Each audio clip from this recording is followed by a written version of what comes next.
warahmatullahi wabarakatuh. Mahasiswa yang saya hormati, kali ini ketemu dengan saya sebagai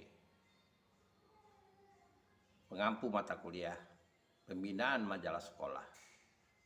Kebetulan pada semester ini saya satu tim dengan Ibu Silviana. Ibu Silvia ia juga memberikan materi tentang pembinaan majalah sekolah.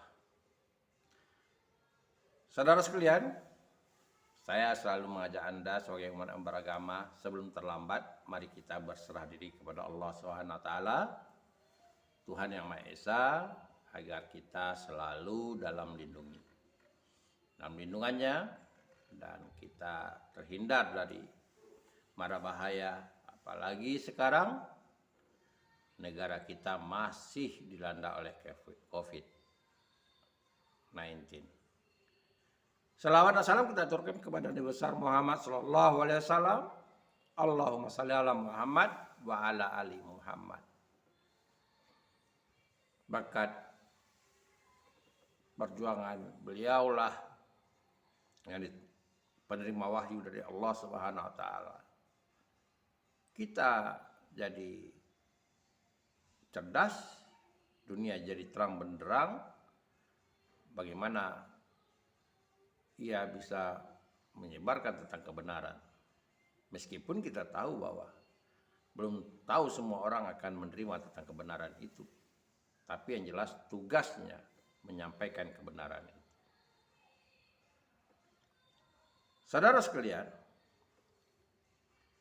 penyebar luasan tentang kebenaran, kalau di zaman teknologi atau ilmu pengetahuan dikatakan publikasi, itu sangat diperlukan.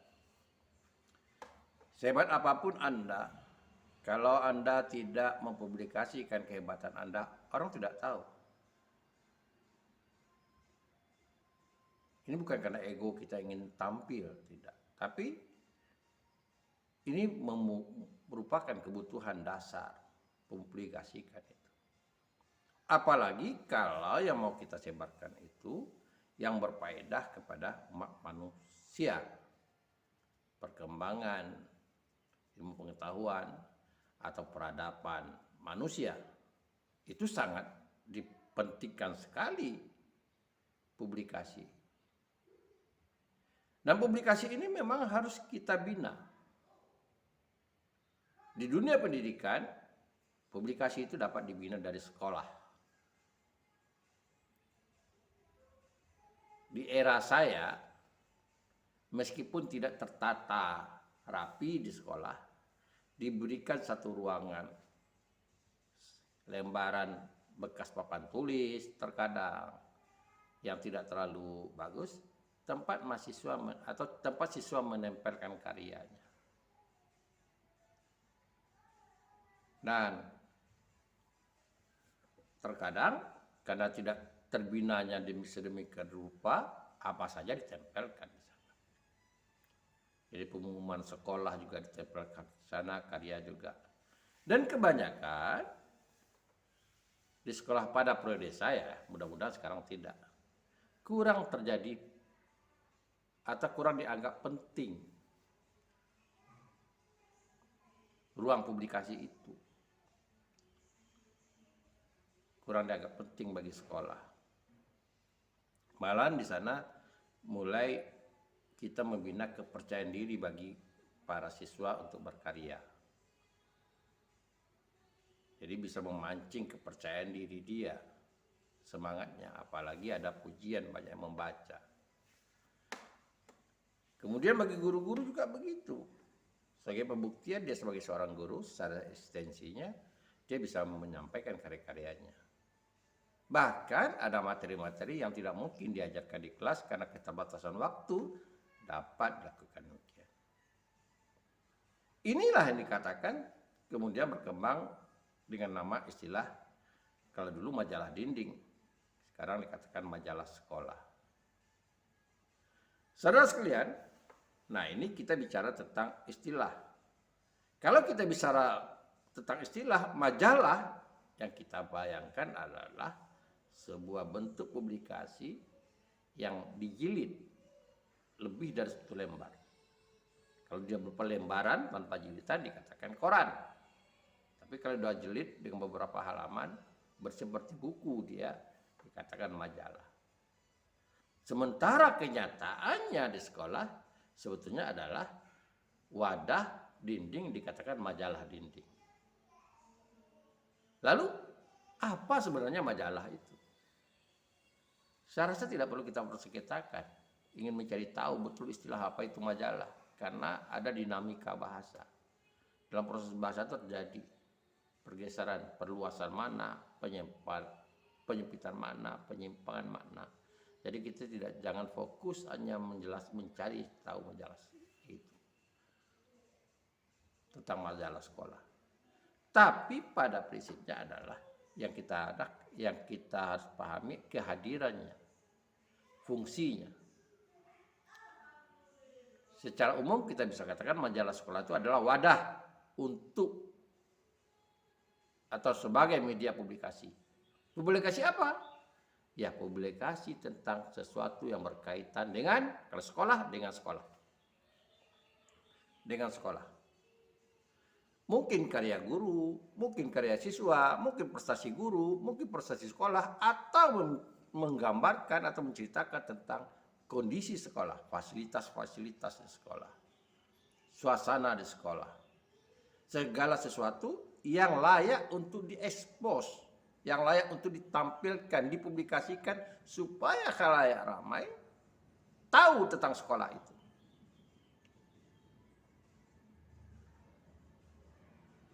Yang perlu diingat adalah jangan mempublikasikan sesuatu yang melanggar aturan. Baik aturan dari kementerian, dari dinas, dari pemerintah daerah, dari undang-undang pers, undang-undang ITE, SARA, itu yang tidak boleh.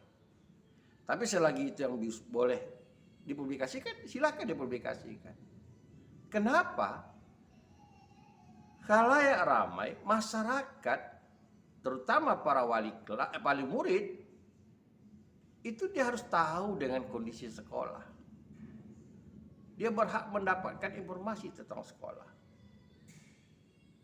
Mungkin bagi sekolah yang terbuka bisa sumbang saran untuk kemajuan sekolah.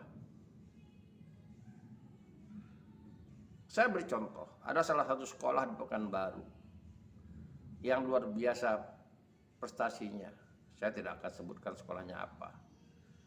Dalam kondisi COVID ini misalnya dia pernah mendapat juara sebagai sekolah yang menggunakan istilah-istilah dalam bahasa Indonesia. Ruangan, guru, sekolah, semuanya label-label menggunakan bahasa Indonesia yang baik dan benar. Dalam keadaan COVID ini perpustakaannya terakreditasi A. Tapi orang tidak tahu karena kurang publikasi. Wali murid tidak tahu. Seolah-olah ketika COVID ini tidak perlu mengejar prestasi. Seolah-olah sekolah itu tidur. Malah ada sekolah-sekolah yang tetap berupaya mencari atau membaca peluang untuk meningkatkan prestasinya. Bayangkan berapa kerugiannya bagi sekolah yang sudah berprestasi itu.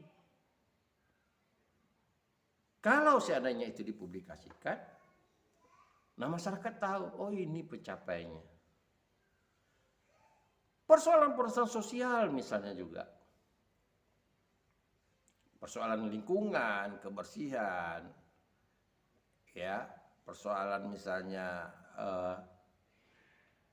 hubungan sosial antara masyarakat tempatan dengan sekolah, perparkiran dan sebagainya. Nah, inilah oleh karena itu bagi kepala sekolah atau sekolah yang paham, dia merasa penting adanya sebuah media tempat ruang dia mempublikasikan. Nah, di program studi Bahasa dan Sastra Indonesia kita belajar namanya pembinaan majalah sekolah. Pembinaan majalah sekolah. Nah, Kalau dikatakan pembina majalah sekolah berarti mahasiswa harus mampu membina.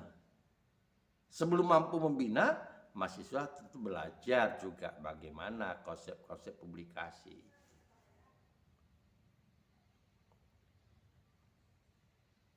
Jangan membina dalam keadaan kebodohan. Jadi belajar secara teoretik di tatap muka dengan melalui video juga tentang konsep-konsep publikasi, rubrik-rubrik yang untuk bisa dilayakkan di publikasi, lalu itu dipraktekkan di sekolah. Karena itulah pada semester ini pembinaan majalah sekolah dengan perkuliahan daring ini, mahasiswa langsung digiring dengan konsep PKL. Setiap mahasiswa yang kuliah pembinaan majalah sekolah di Promstudi Bahasa dan Sastra Indonesia wajib punya satu sekolah sebagai sekolah binaannya, bekerjasama dengan kepala sekolah dan kepala majelis guru dan siswa untuk membangun media publikasi sekolah. Ini yang akan dilakukan, terobosan baru yang dilakukan oleh Promstudi Bahasa dan Sastra Indonesia. Saya sebagai pengampu mata kuliah ini, Safrial, kebetulan saya punya YouTube Safrial TV, dan Ibu Sylvia, mudah-mudahan kami bisa membina para mahasiswa dan karya-karya Anda akan membantu mempublikasikan sekolah-sekolah sepanjang satu semester ini. Saudara-saudara sekalian, kembali ke persoalan majalah sekolah tadi. Nah, kalau konsep kita kaku tadi berupa menerbitkan mencetak, dunia cetak mencetak sekarang untuk dunia publikasi sudah sangat kurang sekali. Bahkan orang buku saja sudah digital. Orang sudah masuk ke dunia digital. Oleh karena itulah, bagaimana kita membangun publikasi untuk sekolah dengan konsep digital. Kita menggunakan sarana YouTube. Dan para mahasiswa bekerja sama dengan sekolah yang kami mohon kesediaannya, yang sudah dipilih oleh mahasiswa, itu membuat channel YouTube sekolah. Jadi emailnya email sekolah, ID-nya ID sekolah, kepala sekolah yang tahu, kemudian ya kerjasamanya dengan Promstudi Bahasa dan Sastra Indonesia, dan materinya itu dikerjakan oleh mahasiswa, bisa saja bekerjasama dengan guru, dengan siswa, dengan kepala sekolah. Penanggung jawabnya kepala sekolah, karena beliaulah yang bertanggung jawab kepada sekolah. Oleh karena itu setiap materi harus dikonsultasikan kepada kepala sekolah. Mau mencari materi juga dikonsultasi kepada sekolah. Jadi tidak bisa berjalan sendiri. Ada hal-hal mungkin oleh kepala sekolah ingin diekspos. Nah, kita kerjakan. Mudah-mudahan mahasiswa mengerti. Itu satu publikasi. Jadi kita menggunakan YouTube, channel YouTube. Memang yang kuliah pembina majalah sekolah kali ini, Anda semua sudah punya channel YouTube masing-masing. Kalau karya itu ingin Anda masukkan dalam konten Anda juga harus seizin kepala sekolah. Tapi tidak menutup kemungkinan kalau Anda membuat konten di sekolah selagi tidak merusak publikasi majalah sekolah, silakan. Anda buat konten dengan guru, Anda buat konten dengan siswa untuk channel Anda, silakan selagi tidak merusak citra sekolah. Ini keuntungannya. Jadi bagi yang, dan saya berharap juga channel Anda itu terus berkembang. Jadi Anda bisa mencari materi di sekolah. Buat podcast, buat vlog, dan sebagainya. Itu yang yang perlu saya sampaikan pada Anda. Jadi konsep majalah sekolah, pembinaan majalah sekolah itu adalah secara umum kita katakan pembinaan publikasi sekolah. Majalah kita pahami dengan cara sarana publikasi. Nah, sarana kita publikasi kita lakukan sekarang ini adalah menggunakan YouTube. Jadi dengan membuat konten-konten dalam channel YouTube sekolah. Dan channel ini linknya disampaikan kepada semua atau dipublikasikan kepada semua masyarakat sekolah, mulai dari guru, siswa, pimpinan, kepala usaha, penjaga sekolah, bahkan masyarakat, para orang tua. Dia terbuka, bukan tertutup. Namanya dipublikasikan. Masyarakat luas. Nah, kami sebagai pembina, sebagai pengampu mata kuliah akan membantu penyebaran luasan itu dengan cara kami juga. Nah, semoga semua orang atau masyarakat semakin tahu tentang keadaan sekolah, semakin tahu tentang kualitas sekolah. Dan ini juga bahan bagi sekolah untuk mengintrospeksi diri ketika melihat publikasi di sekolah lain. Apa kelebihan-kelebihannya? Bisa saja dia akan meniru kelebihan-kelebihan yang ada di sekolah lain. Para mahasiswa yang saya hormati, Anda lebih kurang ada sekitar 80 orang yang mengambil mata kuliah ini, lebih kurang 2 kelas, berarti kita akan mempublikasikan lebih kurang 80 sekolah, tingkat sekolah menengah atas. Kenapa kita ambil tingkat menengah atas? Karena kalau tingkat media atas, ketika dia melihat YouTube, dia bisa memfilter mana yang bermanfaat, mana tidak. Kalau tingkat SMP kita masih membatasi karena untuk pembelajaran saja. Tapi SMA sudah masa puber juga, dia sudah bisa kita memberikan perkenalannya, dan dia juga bisa mengenal Anda dari mana, mahasiswa program bahasa sastra Indonesia, mudah-mudahan berbondong-bondong melanjutkan di program studi bahasa dan sastra Indonesia. Karena di bahasa sastra Indonesia ini tidak hanya belajar teori, tapi kita juga belajar praktek. Dan perlu diketahui, program studi bahasa dan sastra Indonesia akreditasinya A, itu yang harus kita pertanggungjawabkan dan kita pertahankan sehingga kita memang layak mendapat akreditasi A. Saudara-saudara sekalian, berarti nanti Anda akan membuat konten minimal kontraknya 16 kali sesuai dengan 16 kali pertemuan perkuliahan. Dan produk inilah yang akan kita nilai. Nah, sebelum kita membuat publikasi itu, yang pertama sekali langkah-langkah yang harus Anda lakukan adalah menyamakan persepsi dengan kepala sekolah atau yang mewakilinya. Jadi materi publikasi, menyamakan persepsinya. Nah, termasuk judulnya. Kalau saya punya channel Safrial TV, mungkin sekolah punya nama lain. Jadi Anda jangan melakukan tanpa sepengetahuan sekolah. Sebutkan apa bagusnya pilihan nama channel itu. Mungkin ada sesuatu yang diinginkan oleh kepala sekolah atau guru atau siswa. Karena channel ini nanti akan Anda tinggalkan setelah Anda selesai perkuliahan. Akan dilanjutkan oleh sekolah. Mudah-mudahan demikian yang kita harapkan. Jadi kita juga memberikan penyadaran akan pentingnya publikasi sekolah itu. Itu yang pertama, dudukkan dulu. Yang kedua, namanya publikasi, tentu kita sedapat mungkin, selayak mungkin durasinya. Ada durasi minimal dan ada durasi maksimal. Ya, kita buat durasi minimalnya 20 menit jam tayang. Kontennya itu 20 menit jam tayang. Kita buat durasinya 20 menit jam tayang.